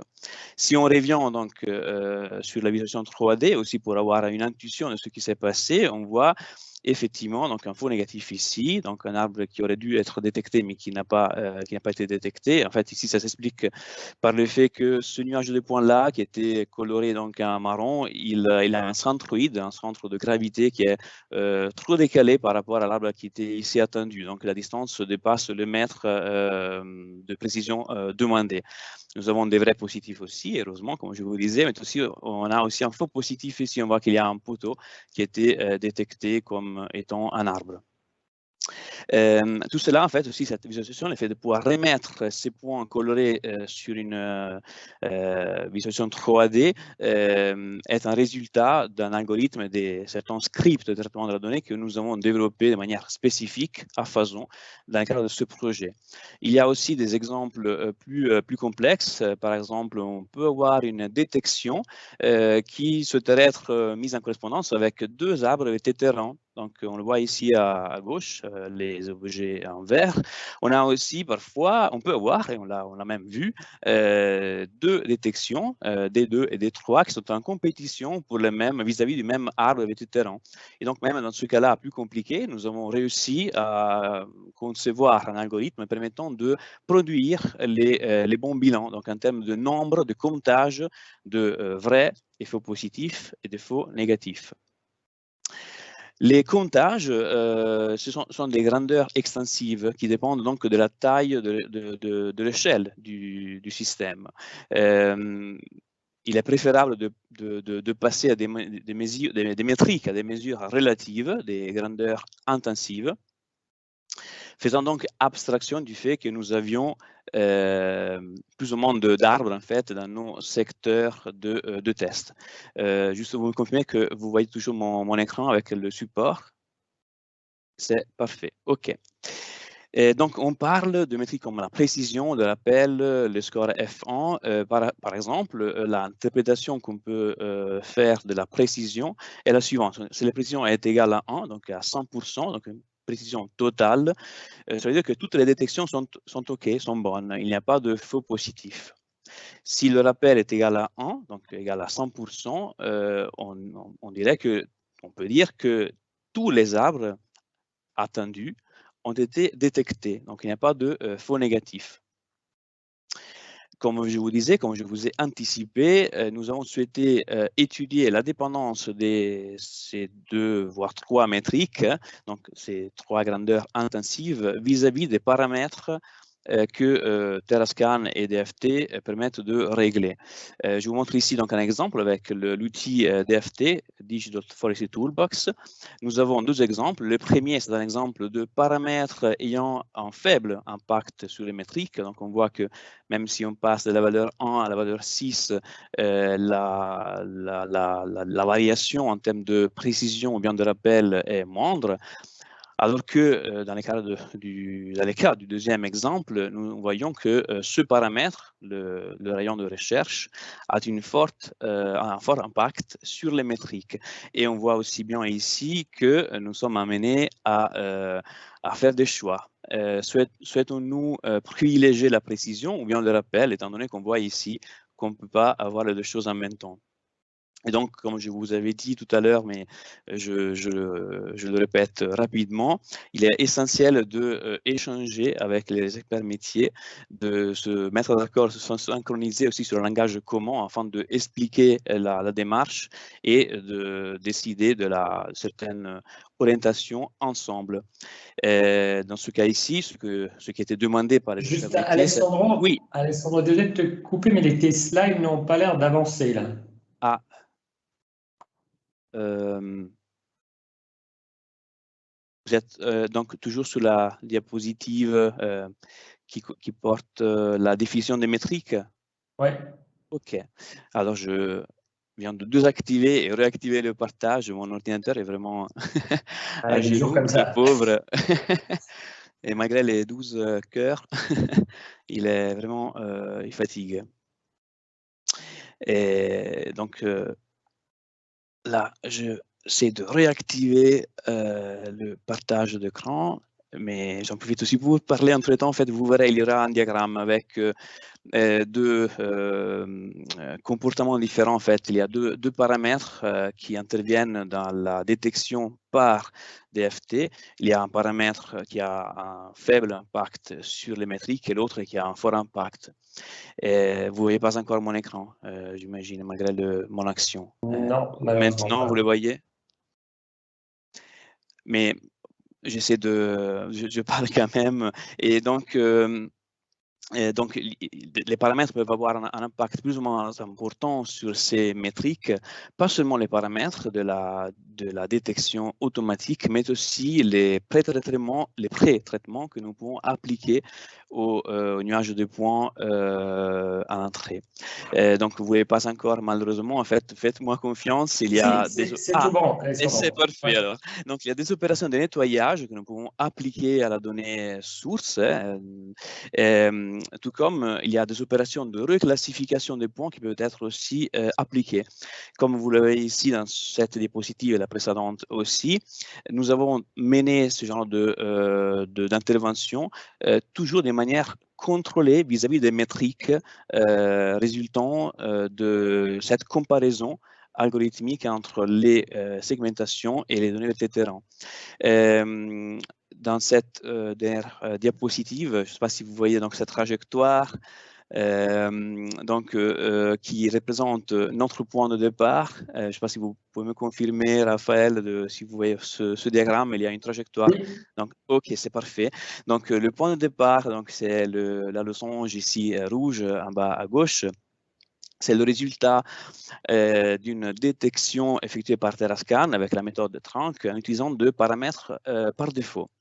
Le nuage de points gris ici, ça n'a rien à voir avec le nuage de points LIDAR, c'est la collection de tout un tas des essais que nous avons effectués d'une manière plus ou moins, disons, rationnelle ou bien heuristique, qui nous a amené à sélectionner l'un de nos meilleurs modèles, meilleurs aussi vis-à-vis, comme je vous ai dit, des exigences exprimées par les experts métiers.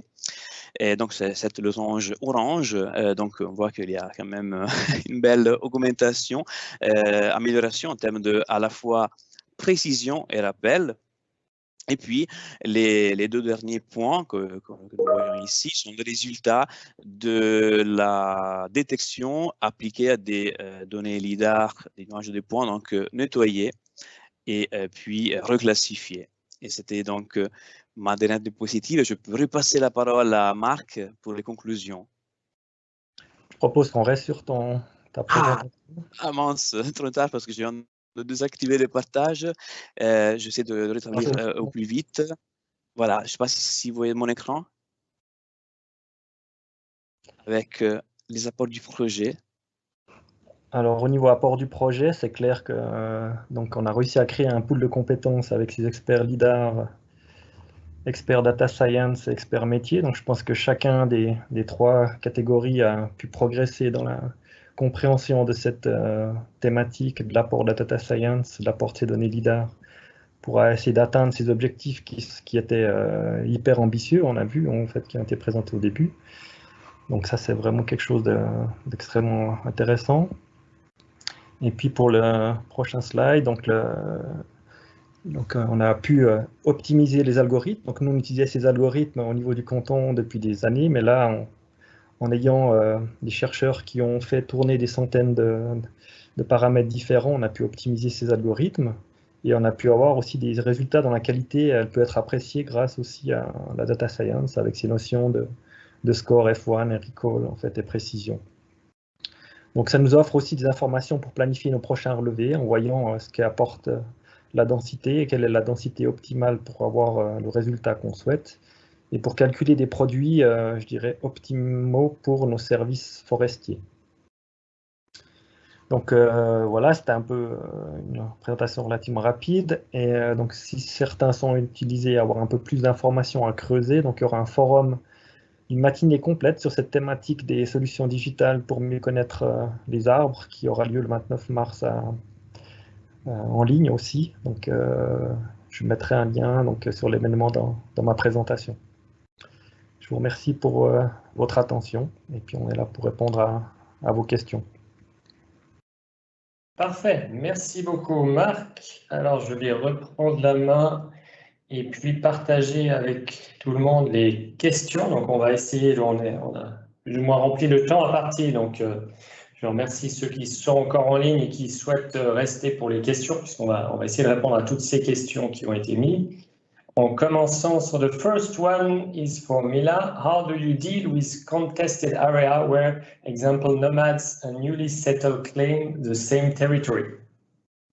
This is a very nice question because nomads, they are moving because of their way of life. They are growing their, let's say, food on the land, and every year or every period of time they're moving, so their boundaries are also changing.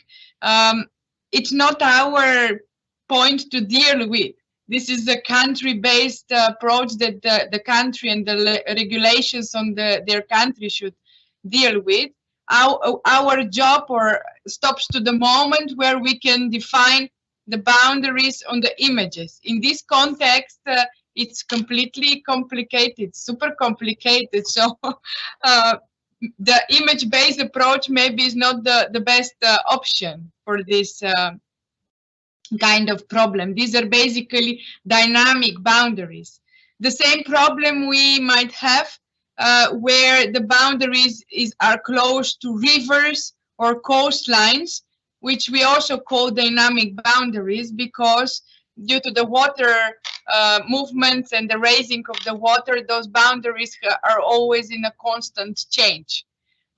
So with images, you can extract the data for a particular moment when that image has been captured, and how much visible this boundary is on the image depends on many things, on the contextual information, on the resolution of the image, and on particular time that the image was captured. I see also another question for myself. Shall I answer? Yes. Well, just maybe I read it first for everyone. So how do you manage the rural areas in Nepal where no borders are visible from the aerial images? And are there areas that don't even have a clear border? To be honest, yes. Nepal was one of the countries that we were really facing challenges. I can also even find an image and show it at the end of the colloquium if the participants are interested. But the image that we had was a satellite image, and the areas were so blurred that there was basically no boundary that can be distinguished. Even as a professional expert of cadastre, if you try to digitize it yourself, you will have doubts about where the boundary is based on this image. So this is just not an option for this type of areas in Nepal.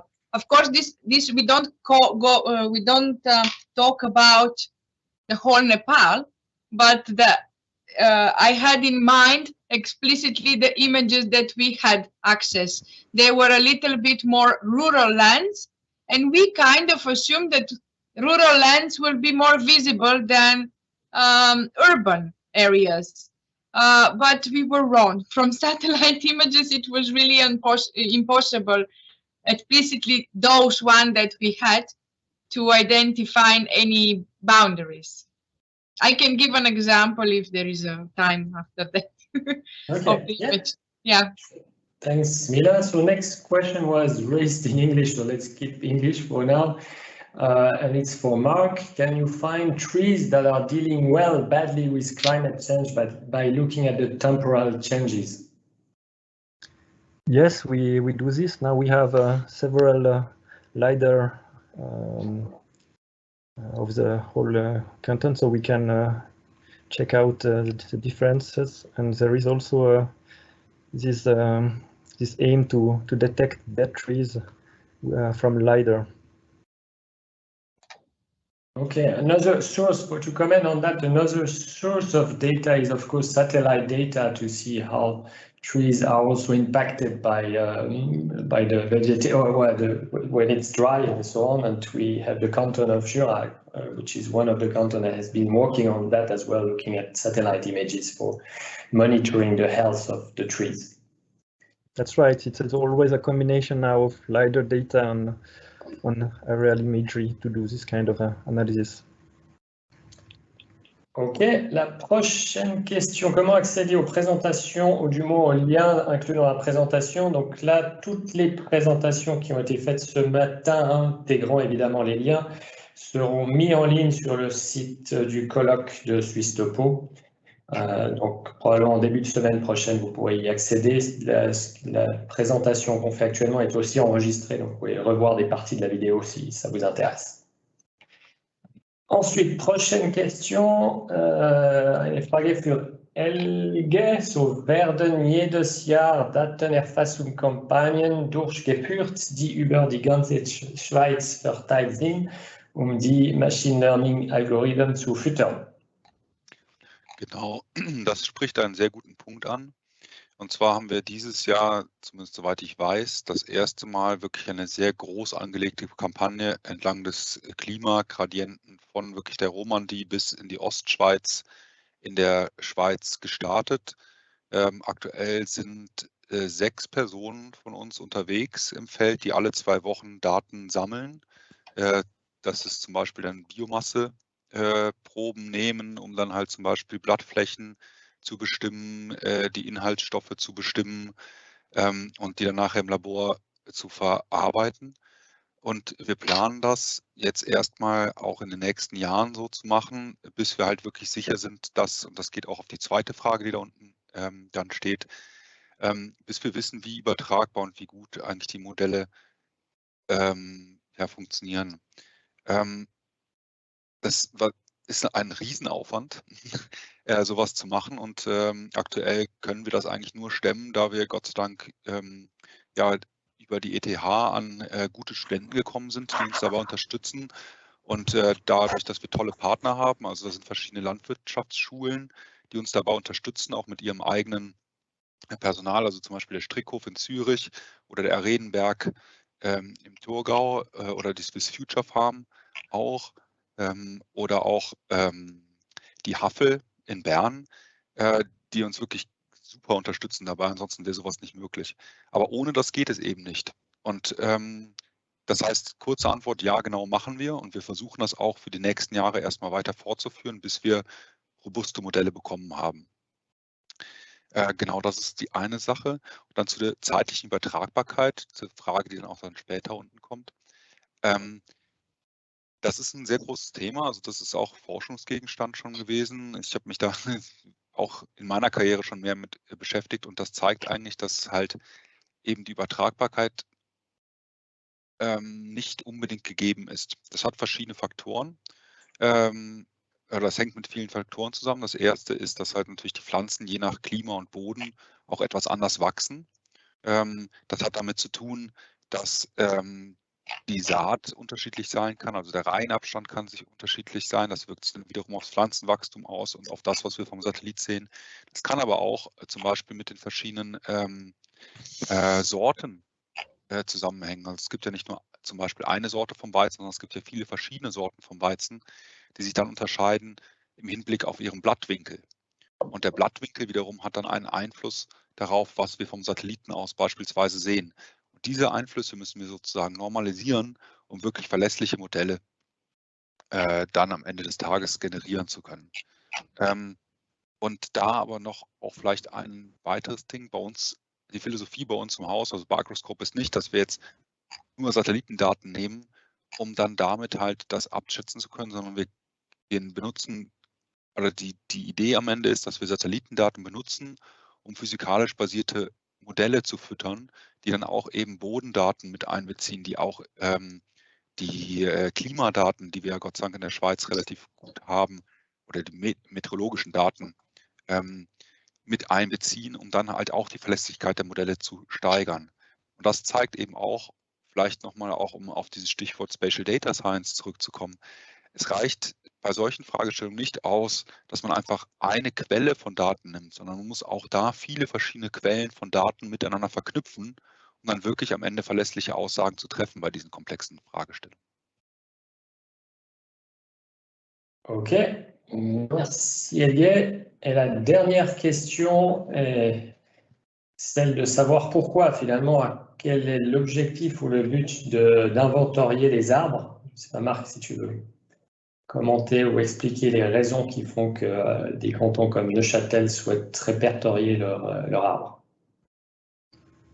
Alors, je ne suis peut-être pas le mieux placé parce qu'il faudrait poser la question à un forestier que je ne suis pas. Moi, je suis plus le cartographe, mais c'est clair que les inventaires forestiers, déjà, il y a une obligation en fait, pour la plupart des villes là, de créer des inventaires pour faire le suivi des arbres, pour garantir la sécurité, pour pour aussi pour toutes les problématiques qui sont maintenant liées au changement climatique, aux îlots de fraîcheur. En fait, il y a des dizaines d'applications en fait, d'inventaire d'arbres.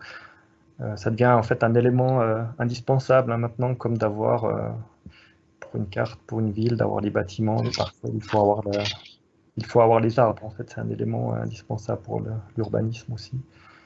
Donc, tout à fait. J'irai même plus loin, peut-être pour compléter, Marc. Ce qu'on voyait notamment au canton de Genève, c'est que le politique a mis des objectifs en termes de ce qu'on appelle couverture de canopée, donc de surface qui soit couverte par des arbres en ville pour absolument. Justement lutter contre les îlots de chaleur et puis les défis climatiques du fait des augmentations de chaleur. Donc, cet inventaire est la base pour finalement mesurer les objectifs climatiques qui sont mis en place dans les différents plans directeurs cantonaux sur le déploiement des arbres. C'est juste, j'ai reçu 2 interpellations politiques ces 2 dernières semaines par rapport à ces histoires de taux de couverture des villes. Donc, c'est exactement un exemple d'application en fait, très concret, là, qui est vraiment très hype en ce moment par rapport à ces inventaires d'arbres. Après, il y a des dizaines d'applications autres, en fait. Donc, c'est vraiment une ressource qui est devenue essentielle. Parfait. Alors, merci Marc. On a une dernière question, puis après on va conclure. Finalement, quels sont les ingrédients pour le succès de la mise en œuvre? Quels sont les ingrédients à éviter? Bon, la question est ouverte. On pourrait en continuer d'en débattre, cette question-là, pendant plusieurs minutes. Donc, on a essayé de vous montrer justement un peu dans ces 3 présentations des pistes de ces ingrédients, en l'occurrence de voir la fiabilité, notamment quand on utilise des outils du marché. Si j'essaie, d'ailleurs, cette question est une bonne question pour essayer de faire une conclusion à ce colloque, à la fois en voyant au niveau de, par exemple, la détection des arbres, qu'un des ingrédients, c'est justement de ne pas uniquement prendre les outils du marché, que ce soit TerraScan ou même des outils ouverts, et les appliquer, mais il faut avoir une certaine méthodologie pour pouvoir définir sur quel niveau de qualité on peut arriver. Il y a aussi la question liée dans l'ingrédient, de savoir est-ce que la technologie est mature, suffisamment mature, parce qu'on voit qu'il y a dans beaucoup de nos interventions, on a de la recherche, on est encore dans l'expérimentation, donc je pense qu'une des questions clés quand on est une administration, c'est de savoir à quel moment on peut mettre ça en production, parce que la technologie est suffisamment fiable, nos fameux F1 scores sont cohérents et permettent de les implémenter sur le terrain.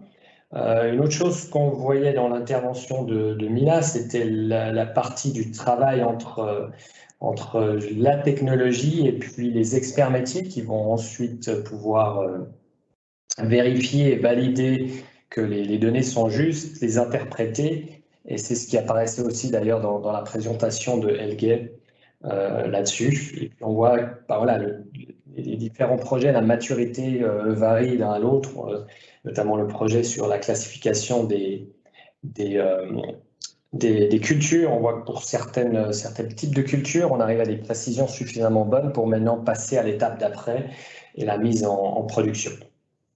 Donc voilà un peu pour résumer. Puis après, évidemment, si vous souhaitez avoir plus de discussion là-dessus et de partage d'expérience, vous êtes le bienvenu à nous contacter. Vous pouvez, il y a moi-même ou Roxane peut prendre contact à tout moment et puis on peut mettre en place des échanges plus poussés sur à la fois l'utilisation de ces données LIDAR, satellites, dans des discussions bilatérales.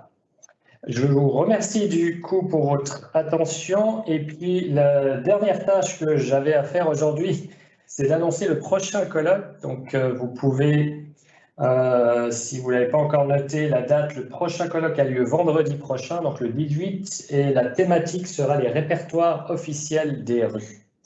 Donc je vous remercie à tous pour votre attention et on se réjouit de poursuivre la discussion offline et se rencontrer probablement pour cette thématique de la data science ou de la géodata science plus spécifiquement, qui est une thématique enthousiasmante et très large. Merci à tous et merci à nos orateurs pour ce partage. Et bonne fin de journée et bon week-end.